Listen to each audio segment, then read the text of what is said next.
Let me ask you something. Have you ever reached the end of the month and wondered where all your money went? You earned it. You earned it. You worked hard for it. But somehow, it just disappeared. And the idea of saving your first $1,000 feels like trying to climb a mountain with no shoes on. I get it. When your income is low and your bills are high, saving money feels impossible. Like a luxury only rich people can afford. But here is what nobody tells you. Your first $1,000 in savings is not just a number. It is a turning point. It is the moment your entire financial life changes direction. And today on Sunny Aurum, I am going to show you exactly how to get there. Even if you are starting from zero, even if your income is low, and even if you have tried and failed before. Stay until the end because in the final section, I am going to show you a savings trick so simple it feels almost like cheating. And it works even when you think you have nothing left to save. Welcome back to Sunny Aurum, where your money finally makes sense. If you are new here, we break down complex financial topics into simple actionable steps that anyone can follow. Make sure you subscribe and hit the bell so you never miss a golden opportunity. Now let us get into it. Before we talk about how to save your first $1,000, let us talk about why this specific number matters so much.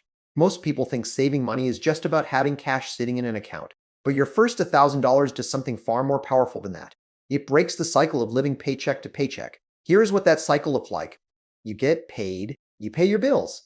Something unexpected happens. A car repair, a medical bill, a broken phone. You have no savings, so you put it on a credit card or borrow money. Now you have debt on top of your expenses.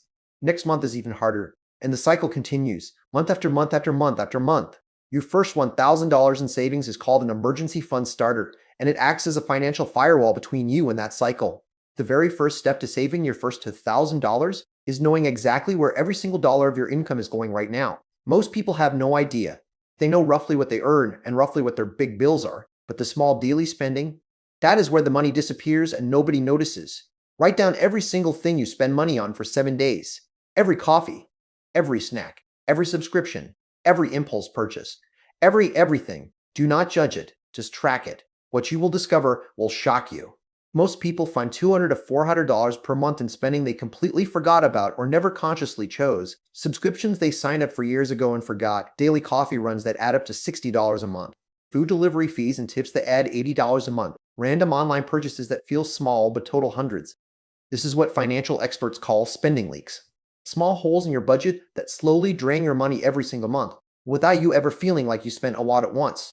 Once you have tracked your spending for a week, the next step is to cut what I call the 3 biggest silent killers of your savings. Silent killer number 1, unused and forgotten subscriptions.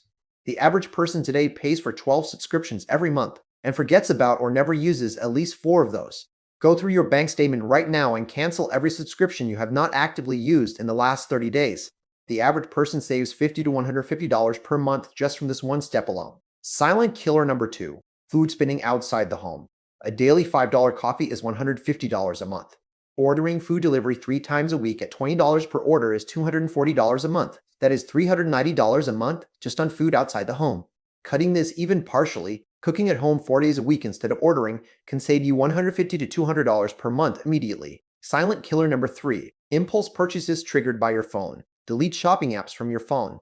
Unfollow accounts that make you want to spend money. And introduce a 48-hour rule. If you want to buy something that is not essential, wait 48 hours. You will find that 80% of the time the urge completely disappears. This is the single most powerful savings habit in personal finance, and most people do it completely backwards.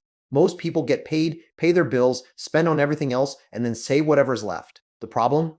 There is almost never anything left. The wealthy do the opposite. The very first thing they do after getting paid, before paying any bill, before paying any food, they move a fixed amount directly into their savings account.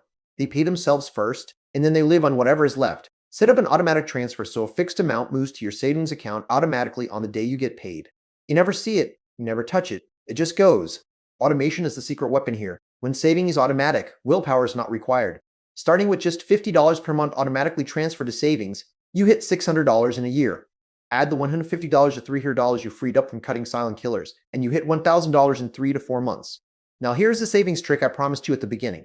The one that feels almost like cheating. It is called the $5 savings trick.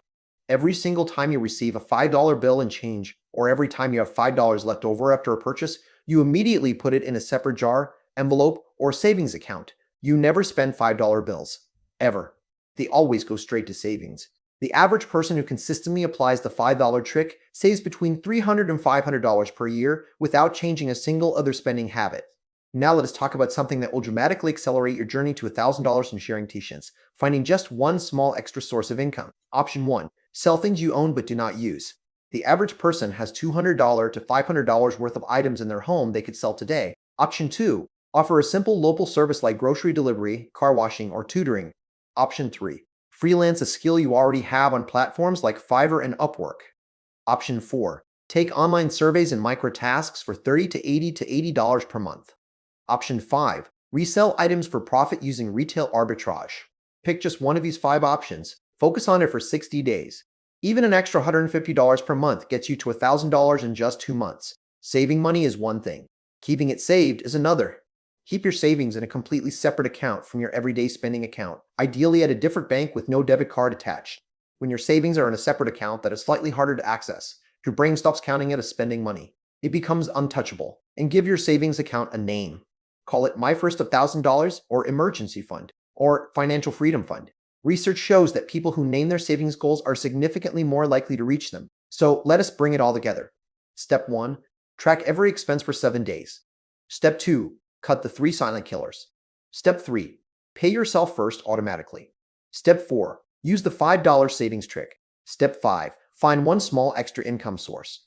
Step 6. Protect your savings in a separate named account. Follow these 6 steps and you will reach your first $1,000 in as little as 60 to 90 days, even on a low income. And once you hit $1,000, the next $1,000, the next $1,000 comes faster because you now have the habits, the systems, and the proof that you can do it. From $1,000, you build to $2,000, then $5,000, then you start investing. And that is where the real magic begins. Your first $1,000 is not the destination. It is the door. And today, you have the key. Your action step for today is this. Open your bank statement right now and find one subscription you have not used in the last 30 days. Cancel it today. That one action taking less than 5 minutes puts your first dollars towards your $1,000 goal before this video is even over. If this video helped you, please give it a thumbs up and subscribe to Sunny Aurum for new video every single week. Drop a comment below. What is your biggest challenge when it comes to saving money? I will see you in the next one. Stay golden.